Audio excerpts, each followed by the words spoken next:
All right, guys. So our balancer has arrived. This is exactly how it's coming out of the box. I just opened it up. Haven't even had a look at it yet. Here's the wiring, very simple. And we'll get a closer look at this. I'm working on my tripod right now. My mount for my camera broke, so I took and inserted that piece of plastic in there, and I put some epoxy in there, and we're letting that set up, so I'm having to handheld, but we'll look into this. All right, when you hook this up, you want to start with the ground end and just go in the order that you see. So we'll go ground, 1, 2, 3, 4, 5, 6, just like that. Ground, 1, 2, 3, 4, 5, 6. All right, now that we have our wires hooked up in order, 1, 2, 3, 4, 5, 6, 7, just like that. The ground on the ground end, noted by the paint and the negative sign. We should end up with this red one on the other end. Everything is ready to plug in. All right, we just plugged the balancer in, and you can see the voltages on across the board and on each individual bank, and they're not balanced yet. You can see why we need a balancer. S1 is at 2.34. It's adjusting. You know, this one's down at 237. These are all going to start balancing now. So let's do a little time lapse and show you guys them as they balance, fixing the problem.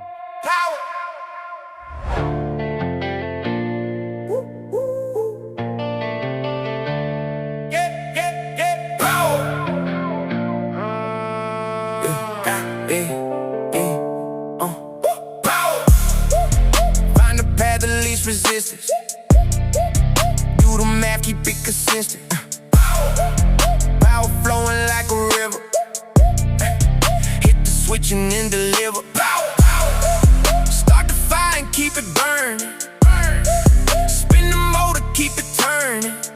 Light the lights for hours and hours. Gotta make it, gotta slow. Boom, boom, power. Grid on lock in the current climate. Copper veins and the core stay humming. Flip one switch, let the whole thing wake. Raw electricity, make the foundation shake. Generator growl with a deep low thunder. Voltage stack, make the whole world wonder. Amps on deck and the line stay high. Build that charge, give it all we got. Find the path of least resistance. Do the math, keep it consistent. Power flowing like a river. Hit the switch and then deliver. Start the fire and keep it burning. Spin the motor, keep it turning. Like the lights for hours and hours. Gotta make it, gotta slow. Boom, boom. All right, so it's been going for a little while, maybe an hour, hour and a half, and you guys have been watching the voltage. What's funny is, as it's going, the overall voltage of the bank is actually going up, and I'm assuming that's from rounding errors. It's not a lot, it's a tiny bit, but it's counterintuitive because it's obviously using power, and it's also wasting power as heat, so it should not be gaining a voltage, and of course it's not, but the reading shows that it kind of is, right? And the reason I think for that is the rounding error from each of these banks, because I'm pretty sure the way this works is this.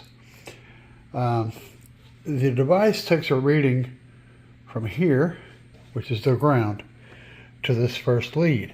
That's the first cells. It knows that measurement. But it also takes a reading from here to here, which is the second cells and the first cells. But it's always with the ground on this side, so it's only getting an accumulated reading. So I think it does is it measures the first bank, then it measures these two banks and subtracts the first bank and gets this bank.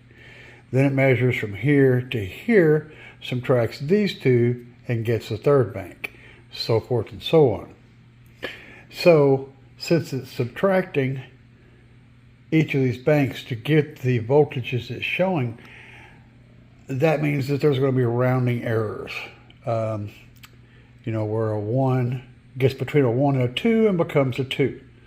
And then those errors stack up, and whenever you put the errors in the right place, you end up with a slightly higher voltage than, you know, we're talking a hundredth of a volt, but with a slightly different number than you're supposed to have at the end. So this is very cool, and it's a very useful product. Of course, we got more to do here, but it is nighttime in the world of the Basehead Garage. So yeah, it's like almost 9 o'clock. So we can't do any sawing, but I will explain what I got planned. So this should give you the idea that we're going to be shooting for. Something of this nature. Of course, this is just a piece of cardboard, but you should get the idea. With this mounted up on top, probably mounted off to one side more than in the middle, but so one thing you're probably wondering is, how accurate is this? Well, we have the ability to find out. All right, provided that probe is actually connecting there, we should be able to get voltage on this last bank. Okay, it's showing 2.429, and on the last bank it's showing 2.424. So yeah, not too shabby. I would call that a win.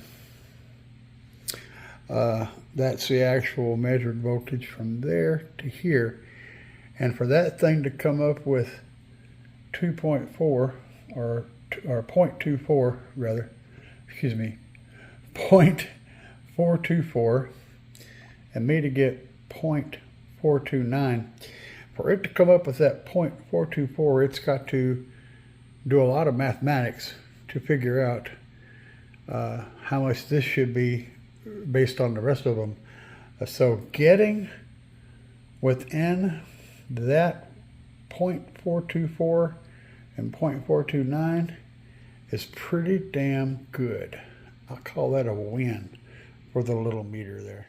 And if you guys are wondering how accurate that 14.456 is, we got our lead over there. We're going to come over here and set her down and get 14.57, and I would say that is a very reasonable number to get. So I think everything is jiving really well, and it is indeed higher reading across the bank than it was before. It was reading 14.4, like 442. It's actually gone up from that to 457, which is kind of bonkers. I'm not exactly sure how that's happening, but by balancing these cells, there's no charger hooked up, by the way, but by balancing the cells, we're actually getting a slightly higher voltage reading. I mean, it's very tiny, but it is measurable, and it is definitely happening. I even caught it on time lapse as the bank was charging, so I find that fascinating, just how that's working. So yeah, I'm impressed, and I'm very happy with that little balancer. It's doing a fine job. If you guys, I'm going to be doing a custom top to that, and I ain't decided exactly how I'm doing it yet, but I want y'all to leave comments down below, come up with some ideas for what I could do to the top of that bank once I put it all together. Now keep in mind that I do want to keep my balancer screen visible on the top. So down in the comments below, y'all put your ideas as to what I could do with that top to make it unique. And I already have some ideas, but I'm definitely going to be listening to y'all. And if you haven't already, hit that subscribe button, go on and smash that, because there's always more stuff coming. And if you guys are shopping for any kind of car audio equipment, be sure to head over to Slaps First. Use discount code CAE over there to save money off of an already ridiculously low price for everything. If you're looking for other types of gear, head over to B2 Audio USA. use discount code CAE, or at Big Jeff. You can't find it at Big Jeff's site. It doesn't exist. Head over to Big Jeff's. Use discount code CAE over there as well. Save money off anything you buy over there. And of course, Trunk Thunder Lithium, the discount code there is CAE10. And right now, he's out of a lot of stuff, but he's trying his best to keep up.